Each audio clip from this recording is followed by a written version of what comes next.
ನಮಸ್ಕಾರ ವಿದ್ಯಾರ್ಥಿಗಳೇ, ತಮ್ಮೆಲ್ಲರಿಗೂ ಕೂಡ ಕನ್ನಡಿಗ ಹನುಮಂತಗೌಡರು ಯೂಟ್ಯೂಬ್ ಚಾನಲ್ಗೆ ಸ್ವಾಗತ.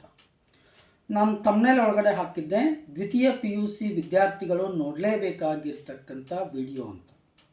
ಖಂಡಿತವಾಗ್ಲೂ ಇದು ದ್ವಿತೀಯ PUC ವಿದ್ಯಾರ್ಥಿಗಳಿಗೋಸ್ಕರನೇ ಮಾಡಿರ್ತಕ್ಕಂಥ ವಿಡಿಯೋ. ಸ್ನೇಹಿತರೆ, ನಾನಿವಾಗ ಚಿಕ್ಕದೊಂದು ಕಥೆಯನ್ನು ಹೇಳ್ತೀನಿ. ಬಹುಶಃ ಈ ಕತೆ ಖಂಡಿತವಾಗ್ಲೂ ನಿಮಗೆ ಅನ್ವಯಿಸುತ್ತೆ. ಒಬ್ಬ ಬಡ ಭಕ್ತ ಒಬ್ಬ ಆಧ್ಯಾತ್ಮಿಕ ಜೀವಿ ಹತ್ರ, ಋಷಿಮುನಿ ಹತ್ರ ಹೋಗಿ ಕೇಳ್ಕೊಂಡ. ಏನು ಕೇಳ್ಕೊಂಡ ಅಂದರೆ, ಅಪ್ಪರ ನಾನು ಭಾಳಷ್ಟು ಬಡವನಿದ್ದೀನಿ, ನೀವು ನನಗೆ ಏನಾದರೂ ಸಹಾಯ ಮಾಡಿರಿ, ಒಂದಿಷ್ಟು ಬಂಗಾರ ಆದರೂ ಏನಾದರೂ ಕೊಟ್ಬಿಡ್ರಿ, ಇದರಿಂದ ನನ್ನ ಬಡತನ ದೂರ ಆಗ್ತೈತಿ ಅಂಥೇಳಿ.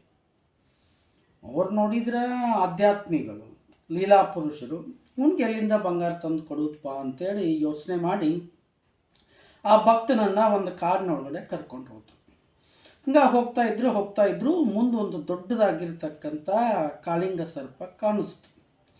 ಆವಾಗ ಲೀಲಾ ಪುರುಷರು ಸಂಪತ್ತು ಬಂಗಾರ ಬೇಡಿರ್ತಕ್ಕಂಥ ಭಕ್ತನಿಗೆ ಹೇಳಿದರು, ಲೈತ್ ನೋಡಪ್ಪ, ಹೋಗಿ ಹಿಡಿ, ನಿನಗೆ ಬಂಗಾರ ಸಿಗ್ತೈತಿ ಅಂತಂದರು.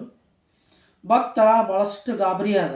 ನಾನು ಯಾಕಾದರೂ ಇವ್ರನ್ನ ಕೇಳೀನಿರಪ್ಪ, ಹೋಗಿ ಆ ಕಾಳಿಂಗ ಸರ್ಪವನ್ನು ಹಿಡಿ, ನಿನ್ನ ಸಂಪತ್ತು ಸಿಗ್ತಾ ಇದೆ ಅಂತ ಹೇಳ್ತಾ ಇದ್ದಾರಲ್ಲ, ಏನು ಮಾಡೋದು ಅಂತ ಅಂದರು. ಅವನಿಗೆ ಭಕ್ತನಿಗೆ ಅದನ್ನು ಹಿಡೀಲಿಕ್ಕೆ ಏನು ಅಂತಂದ್ರೆ ಹೆದರಿಕೆ. ಹಾಗೆ ಮುಂದೆ ಹೊಂಟು ಇವರು ಲೀಲಾ ಪುರುಷರು ಈ ಭಕ್ತನನ್ನು ಕರ್ಕೊಂಡು ಏನು ಅಂತಂದ್ರೆ ಹಿಡಿ ನಿನಗೆ ಸಂಪತ್ತು ಸಿಗ್ತೈತಿ ಅಂತ ಹೇಳ್ತಾ ಹೋದರು. ಸೊ ಇವ್ ಭಾಳಷ್ಟು ಭಯದಿಂದ ಏನು ಮಾಡಲಿಲ್ಲ ಅಂತಂದ್ರೆ ಆ ಹಾವನ್ನು ಮುಟ್ಲಿಕ್ಕೆ ಹೋಗಲಿಲ್ಲ. ಆ ಕಾಳಿಂಗ ಸರ್ಪ ಹೋಗ್ತಾ ಮುಂದ್ಗಡೆ ಒಂದೇನು ಅಂತಂದ್ರೆ ದೊಡ್ಡದಾಗಿರ್ತಕ್ಕಂಥ ಹುತ್ತ ಬಂತು. ಆ ಹುತ್ತದೊಳಗೆ ತನ್ನ ತಲೆಯನ್ನು ಹಾಕ್ತು. ಒಂದು ಇಂಚಿನಷ್ಟು 2 ಇಂಚಿನಷ್ಟು ಏನು ಅಂತಂದ್ರೆ ತನ್ನ ತಲೆಯನ್ನು ಹಾಕಿತ್ತು. ಆವಾಗಲೂ ಕೂಡ ಆ ಲೀಲಾ ಪುರುಷರು ಹೇಳಿದರು, ನೋಡಪ್ಪ, ನೀನು ಸಂಪತ್ತು ಬೇಕು, ಬಂಗಾರ ಬೇಕಂದೆಲ್ಲ, ಹಿಡಿ ಆ ಹಾವನ್ನು, ನಿನಗೆ ಸಿಗ್ತೈತಿ ಅಂತ ಹೇಳಿದರು. ಅವನಿಗೆ ಹೆದರಿಕೆ ಹಿಡಿಲಿಲ್ಲ. ಸೊ ಒಂದು 3-4 ಇಂಚ್ ಒಳಗಡೆ ಹೋಗಿರ್ತಕ್ಕಂಥ ಹಾವು ಇವಾಗ ಒಂದು 2-3 ಗೇನಷ್ಟು ಏನಾಯಿತು ಅಂದ್ರೆ ಹುತ್ತದೊಳಗೆ ಹೋಯ್ತು. ಆವಾಗೂ ಲೀಲಾ ಪುರುಷರು ಹೇಳಿದರು, ನೋಡಪ್ಪ, ಸಂಪತ್ತು ಬೇಕು ಅಂತ ಕೇಳ್ತಿದ್ದೆಲ್ಲ, ನಿನ್ನ ಕಷ್ಟ ಎಲ್ಲ ಪರಿಹಾರ ಆಗ್ತೈತಿ, ಹಿಡಿ ಆ ಕಾಳಿಂಗ ಸರ್ಪವನ್ನು ಅಂತಂದರು. ಆದರೂ ಕೂಡ ಏನು ಅಂತಂದ್ರೆ ಭಕ್ತ ಮುಂದೆ ಬರಲಿಲ್ಲ. ಮತ್ತೆ ಹಾವು ಇನ್ನಷ್ಟು ಏನಾಯಿತು ಅಂತಂದ್ರೆ ಆ ಹುತ್ತದೊಳಗಡೆ ಹೋಯ್ತು. ಆವಾಗಲೂ ಹೇಳಿದರು, ನೋಡಪ್ಪ, ನಿನಗೆ ಸಂಪತ್ತು ನನಗೆ ಭಾಳ ಬಡತನ ಐತಿ, ಸಂಪತ್ತು ಬೇಕು ಅಂತಿದ್ದೆಲ್ಲ, ಹಿಡಿ, ಇವಾಗ ನಿನಗೆ ಸಿಗ್ತೈತಿ ಬಂಗಾರ ಅಂತಂದರು. ಆದರೂ ಏನು ಅಂತಂದ್ರೆ ಅವನಿಗೆ ಹೆದರಿಕೆ. ಏನು ಅಂತಂದ್ರೆ ಹಾವು ಅರ್ಧ ಹೋಗಿತ್ತು ಒಳಗಡೆ. ಇನ್ನೇನಾದರೂ ನಾನು ಕೈ ಹಿಡ್ದು ಅದನ್ನು ಹಿಡಿದ್ನಿ ಅಂತಂದ್ರೆ, ಕೈಲಿಂದ ಅದನ್ನು ಹಿಡಿದ್ನಿ ಅಂತಂದ್ರೆ ಆ ಹುತ್ತದೊಳಗಡೆ ಇರ್ತಕ್ಕಂಥ ಹಾವು ವಾಪಸ್ ಬಂದು ಏನು ಮಾಡ್ಬೋದು, ಕಚ್ಚಬೋದು ಅಂತ ಹೆದರಿಕೆ ಇತ್ತು. ಆದರೂ ಮುಟ್ಲಿಲ್ಲ. ಹಾವೇನಾಯಿತು ಅಂದರೆ ಇನ್ನಷ್ಟು ಒಳಗೆ ಹೋಯ್ತು. ಲಾಸ್ಟ್ ಏನಾಗಿತ್ತು ಅಂದರೆ ಒಂದು ಗೇನ್ನಷ್ಟು ಬಾಲ್ ಅಷ್ಟೇ ಉಳಿದಿತ್ತು. ಅವಾಗ ಹೇಳಿದರು ಲೀಲಾ ಪುರುಷರು, ಈಗಲಾದರೂ ಹಿಡಿಯಪ್ಪ, ನಿನಗೆ ಸಂಪತ್ತು ಸಿಗ್ತೈತಿ ಅಂತೇಳಿ. ಅವಾಗ ಭಕ್ತ ಯೋಚನೆ ಮಾಡಿದ. ಸುಮಾರು 3/4 ಭಾಗ ಹಾವೇನಾಗೈತಿ ಅಂದರೆ ಒಳಗೆ ಹೋಗ್ಬಿಟ್ಟೈತಿ, ಬಾಲ್ ಅಷ್ಟೇ ಉಳ್ದೈತಿಲ್ಲ, ಇದನ್ನು ಹಿಡಿದ್ರೆ ಏನು ಅಂತಂದ್ರೆ ಅದು ವಾಪಸ್ ಬಂದು ಕಸ್ತಕ್ಕಂಥ ಸಾಧ್ಯತೆ ಕಡಿಮೆ ಐತಿ ಅಂತೇಳಿ ಹಿಂಗೂ ಧೈರ್ಯ ತೊಗೊಂಡು ಏನು ಮಾಡ್ದ ಅಂತಂದ್ರೆ ಒಂದು ಗೇನ್ ಏನು ಉಳಿದಿತ್ತಲ್ಲ, ಆ ಕಾಳಿಂಗ ಸರ್ಪದ ಬಾಲವನ್ನು ಹಿಂಗೆ ಹಿಡಿದ. ಅದು ಎಷ್ಟು ಒಂದು ಗೇನ್ ಇತ್ತಲ್ಲ, ಆ ಒಂದು ಗೇನ್ ಏನಾಯಿತು ಅಂತಂದ್ರೆ ಬಂಗಾರದ ಚಿನಿಯಾಗಿ ಏನಾಯಿತು ಅಂತಂದ್ರೆ ಈ ಭಕ್ತನ ಕೈಗೆ ಬಂತು. ವಿದ್ಯಾರ್ಥಿಗಳೇ, ಈ ಕಥೆಯ ತಾತ್ಪರ್ಯ ಇಷ್ಟ. ಅಲ್ಲಿರ್ತಕ್ಕಂಥ ಲೀಲಾ ಪುರುಷ ಆಧ್ಯಾತ್ಮಿಕ ಜೀವಿ ಯಾರು ಅಂತಂದ್ರೆ ನಿಮಗೆ ಪಾಠ ಮಾಡ್ತಕ್ಕಂಥ ಉಪನ್ಯಾಸಕರು. ಅಲ್ಲಿರ್ತಕ್ಕಂಥ ಭಕ್ತ ಯಾರು ಅಂತಂದ್ರೆ ವಿದ್ಯಾರ್ಥಿಗಳು.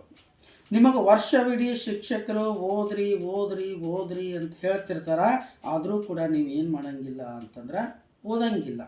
ಅಲ್ಲಿ ಲೀಲಾ ಪುರುಷರು ಆ ಭಕ್ತನಿಗೆ ಹಿಡಿ ನಿನಗೆ ಸಂಪತ್ತು ಹೆಂಗೆ ಸಿಗ್ತೈತಿ ಅಂತ ಹೇಳಿದ್ರಲ್ಲ, ಅದೇ ರೀತಿ ನಿಮಗೆ ಉಪನ್ಯಾಸಕರು ಹೇಳ್ತಿರ್ತಾರೆ, ವರ್ಷವಿಡೀ ಓದ್ರಿ ಅಂತಂದ್ರೆ ನೀವು ಓದಂಗಿಲ್ಲ. ಇನ್ನೇನು ಭಾಳಷ್ಟು ಸಮಯವನ್ನು ಕಳೆದು ಪರೀಕ್ಷೆಗೆ ಒಂದು ಸ್ವಲ್ಪ ಸಮಯ ಇರ್ತೈತಿ. ಅವಾಗ ಏನು ಮಾಡ್ತೀರಿ ಅಂತಂದ್ರೆ ಪ್ರಯತ್ನ ಪಡ್ತೀರಿ. ನಿನಗೆ ಸಿಗ್ತಕ್ಕಂಥದ್ದೇನು ಅಂತಂದ್ರೆ ಸ್ವಲ್ಪ. ಆ ಭಕ್ತನಿಗೆ ಹೆಂಗೆ ಒಂದಾಗ ಏನಷ್ಟು ಸಿಗ್ತಲ್ಲ, ಹಂಗೆ ಸ್ವಲ್ಪ ಪ್ರಮಾಣದೊಳಗೆ ನಿಮಗೆ ಏನಾಗ್ತೈತಿ ಅಂತಂದ್ರೆ ಅದರ ಪ್ರತಿಫಲ ತಗ್ತೈತಿ. ಸೊ ಅಲ್ಲಿ ಆ ಋಷಿಮುನಿ ಹೇಳಿದಾಗನ ಏನು ಅಂತಂದ್ರೆ ಆ ಭಕ್ತ ಕಾಳಿಂಗ ಸರ್ಪವನ್ನು ಹಿಡಿದಿದ್ದ ಅಂತಂದ್ರೆ ಇಡೀ ಸರ್ಪದಷ್ಟು ಉದ್ದ ಏನಾಗ್ತಿತ್ತು ಅಂತಂದ್ರೆ ಅವನಿಗೆ ಬಂಗಾರ ಸಿಕ್ತಿತ್ತು. ಸೊ ಹಂಗೆ ನಿಮ್ಮ ಉಪನ್ಯಾಸಕರು ನಿಮಗೆ ಓದ್ರಿ ಅಂತ ಯಾವಾಗ ಹೇಳ್ತಿರ್ತಾರ ಅವತ್ತಿನಿಂದ ನೀವು ಓದ್ಲಿಕ್ಕೆ ಸ್ಟಾರ್ಟ್ ಮಾಡಿದ್ರಿ ಅಂತಂದ್ರೆ ನಿಮಗೆ ಭಾಳಷ್ಟು ಅಗಾಧವಾಗಿರ್ತಕ್ಕಂಥ ಪ್ರತಿಫಲ ಸಿಗಲಿಕ್ಕೆ ಸಾಧ್ಯ. ಸೊ ಆ ಉದ್ದೇಶಕ್ಕಾಗಿ ಆಲ್ರೆಡಿ ಇವಾಗ ನೀವೆಲ್ಲ ದ್ವಿತೀಯ PUC ವಿದ್ಯಾರ್ಥಿಗಳು ಇರ್ತಕ್ಕಂಥವ್ರು ಒಂದು 2-3 ತಿಂಗಳ ಸಮಯವನ್ನು ಕಳೆದು ಬಿಟ್ಟಿರಿ. ಇನ್ನೂ ನಿಮಗೆ 6-7 ತಿಂಗಳ ಸಮಯ ಐತಿ. ದಯವಿಟ್ಟು ಏನು ಅಂತಂದ್ರೆ ಚೆನ್ನಾಗಿ ಓದಲಿಕ್ಕೆ ಏನು ಅಂತಂದ್ರೆ ಪ್ರಾರಂಭ ಮಾಡಿರಿ. ಸೊ ವಿದ್ಯಾರ್ಥಿಗಳೇ, ಇವತ್ತು ಮೊದಲೇ ವಿಡಿಯೋದೊಳಗಡೆ ಇಷ್ಟು ಹೇಳಿದ್ದೀನಿ. ಇನ್ನು ಮುಂದಿನ ವಿಡಿಯೋದೊಳಗಡೆ ವಿದ್ಯಾರ್ಥಿಗಳಾಗಿರ್ತಕ್ಕಂಥ ನೀವುಗಳು ಯಾವ ಉದ್ದೇಶಕ್ಕಾಗಿ ಓದಬೇಕು ಅಂತಕ್ಕಂಥ ವಿಚಾರವನ್ನು ಮುಂದಿನ ವಿಡಿಯೋದೊಳಗಡೆ ಹೇಳ್ತೀನಿ. ದಯವಿಟ್ಟು ಇಂಥದೇ ವಿಡಿಯೋಗಳಿಗಾಗಿ ಯೂಟ್ಯೂಬ್ಗೆ ಹೋಗಿ ಕನ್ನಡಿಗ ಹನುಮಂತಗೌಡ್ರು ಅಂತಕ್ಕಂಥ ರೀತಿಯೊಳಗಡೆ ಸರ್ಚ್ ಮಾಡಿ, ಅಲ್ಲಿ ಸಬ್ಸ್ಕ್ರೈಬ್ ಆಗಿ ಬೆಲ್ ಬಟನ್ ಮೇಲೆ ಕ್ಲಿಕ್ ಮಾಡಿ, ಅಲ್ಲಿ ಆಲ್ ಅಂತ ಸೆಲೆಕ್ಟ್ ಮಾಡಿ. ಅಂದರೆ ಈ ರೀತಿ ನಾನು ವಿದ್ಯಾರ್ಥಿಗಳಿಗೋಸ್ಕರ ಮಾಡ್ತಕ್ಕಂಥ ಎಲ್ಲ ವಿಡಿಯೋಗಳು ನಿಮಗೆ ದೊರೀತಾವು. ಎಲ್ಲರಿಗೂ ಕೂಡ ಧನ್ಯವಾದ. ನಮಸ್ಕಾರ.